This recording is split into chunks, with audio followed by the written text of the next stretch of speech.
Hey y'all, today we'll be exploring the shoulder movement that you need for a comfortable downward facing dog pose in yoga or in Sanskrit, Adho Mukha Svanasana. To do this exploration, you'll want to have a strap or a belt, a scarf, a dog leash, or even a shirt, something you can hold between your hands. You'll also want a small ball. So this is a ball that's used for self-massage, but you could also use a tennis ball or a lacrosse ball, similarly sized small ball. Or if you don't have a ball, just grab a thick pair of socks, tuck them inside each other, roll them up, and you have an instant ball. You're good to go. So we're going to start with a wall behind us. So find a place on the wall or a door that is free where you can bring your back to the wall. You might want to have your feet a little bit forward of the wall just for balance. You're going to notice that somewhere around the back of your hips comes to the wall and somewhere around your upper back shoulder blade area comes to the wall. There may be space between your low back and the wall. That's great. There may be space between your head and neck and the wall and your shoulders and the wall. And there's no need to try to push anything back to the wall. Just stand in a way that's relaxed. Let things be away from the wall that are away from the wall. And notice those 2 points of contact in your upper back and the backs of your hips.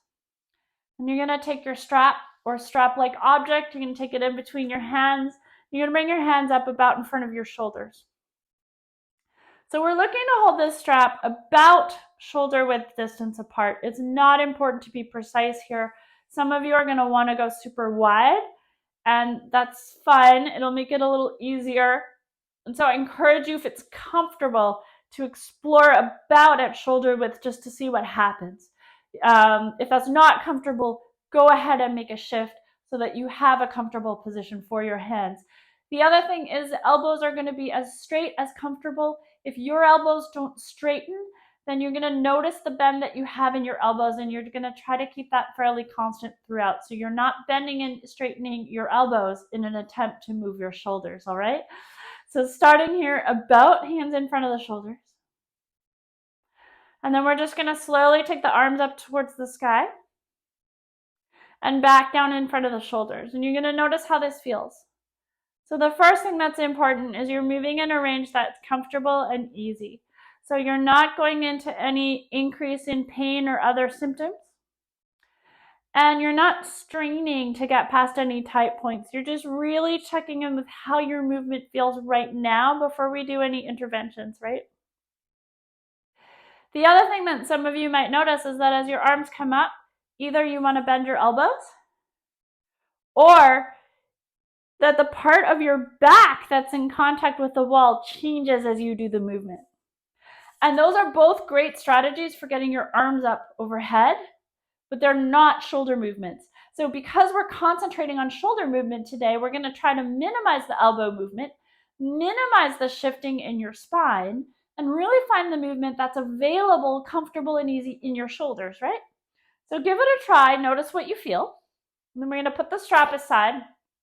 We're going to grab this ball. I'm going to do two things with the ball. The first is to bring it to the back of the shoulder, around the back of the armpit. So not over on the arm bone, but in the fleshy area where between the arm bone and the rib cage, in the back of the armpit. So about like slightly above the armpit, right? You're going to bring the ball between your body and the wall. You are in charge of the pressure, so you get to choose how much you lean into that ball. And we're going to try to roll around this area. You can roll up and down. You can roll side to side. You may find that parts of this area are really tender. So again, you're in charge of the pressure. We're not looking for pain. But you might want to spend some time in those tender areas, just really giving them some input here with this ball. And you might do this for about a minute per side. I'm going to do shorter for the purpose of this video because you're not here to watch me roll out my shoulders. The second thing we're going to do is take this ball around to the upper back. And if you can get it in here, we're going to try to get it in around where the bottom corner, inner bottom corner of the shoulder blade is. So you can always place it further down the spine and then bend your knees to roll it up. Or you could start higher and roll it down. We're going to try to get it in that area around that bottom inner corner of the shoulder blade, between your shoulder blade and your spine. So we don't want to be rolling on the spine itself. That's not particularly helpful. And then once you get it in there, you can roll up and down the inner border of your shoulder blade. Now, if your knees don't allow for this, this might not be the best option for you. There's some other things that you could do instead. So, if anything about this is uncomfortable, it shouldn't be. That's a good point to reach out for more support. And then we're going to roll also, if you can, around that bottom corner of the shoulder blade, maybe along the bottom edge of the shoulder blade a little bit. Okay. So again, you maybe spend at least a minute per side. You can do more if it feels good. And then after you've done both sides, you can take your strap up again between your hands, shoulder height, and just reassess how your movement feels. Now, it may be different, it may not be different. We have a preference for noticing change because it makes us feel like we accomplished something. But even if it didn't change, that gives us good information. So you're just going to notice what is. It's all good. Whatever happens is all good. Okay. If you give this a try, I would love to hear what happened for you, what you noticed. And then if downward facing dog is already in your practice, after you do this work in the shoulders, you might also try and see if it gives you a more comfortable downward facing dog. If not, no worries. It just means there's more work to do.